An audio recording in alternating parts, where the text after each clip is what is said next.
തെക്കുവടക്കിലേക്ക് വീണ്ടും സ്വാഗതം. ഞാൻ വി കെ ചെറിയാൻ, ഡൽഹിയിൽ നിന്നും എൻ്റെ സീനിയർ സുഹൃത്ത് ശ്രീ എൻ മാധവൻകുട്ടി നാട്ടിൽ നിന്നും.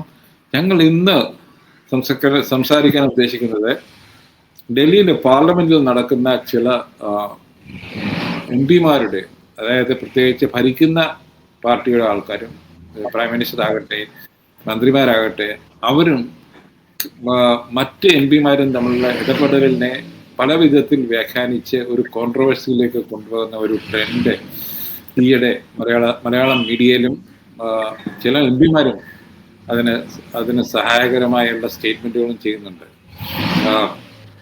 രാഹുൽ ഗാന്ധി എന്തുകൊണ്ട് പാർലമെന്റ് നടക്കുമ്പോൾ ജർമ്മനിയിൽ പോയി എന്നൊരു ചോദ്യം വന്നു. അതുപോലെ തന്നെ പ്രിയങ്ക ഗാന്ധി എന്തുകൊണ്ട് നരേന്ദ്രമോദിയുടെ ചായ സൽക്കാരത്തിൽ വന്നു. നേരത്തെ നമ്മൾ കണ്ടാണ് പ്രേമചന്ദ്രൻ ചായ സൽക്കാരത്തിന് പോയി അദ്ദേഹത്തിന് RSS ആയിട്ട് മുദ്രകുത്താൻ ശ്രമിച്ചു. മിസ്റ്റർ മാധവൻകുട്ടി, താങ്കൾക്ക് എന്താണ് തോന്നുന്നത്? ഇങ്ങനെ ഒരു ട്രെൻഡ് ഇതുവരെ ഇല്ലാത്തതാണ്. അതായത് എം പിമാർ തമ്മിൽ പാർലമെന്റിൽ അവർ തമ്മിൽ മാനുഷികമായ ഒരു ബന്ധം പലരും അങ്ങോട്ടും ഇങ്ങോട്ടും വെക്കാറുണ്ട്. അവരെ ഒന്നുമില്ലെങ്കിൽ അവരെ വർഷത്തിൽ ഒരു 4 മാസം അങ്ങോട്ടും ഇങ്ങോട്ടും കാണുന്നവരും കോറിഡോർസിൽ ചർച്ച ചെയ്യുന്നവരും മാത്രമല്ല പല കാര്യങ്ങളിലും ഇടപെടുന്നവരുമാണ്. അപ്പൊ അവരുടെ ഈ മാനുഷികമായ ബന്ധത്തെ ഇങ്ങനെ വഷളാക്കുന്നത് ശരിയായ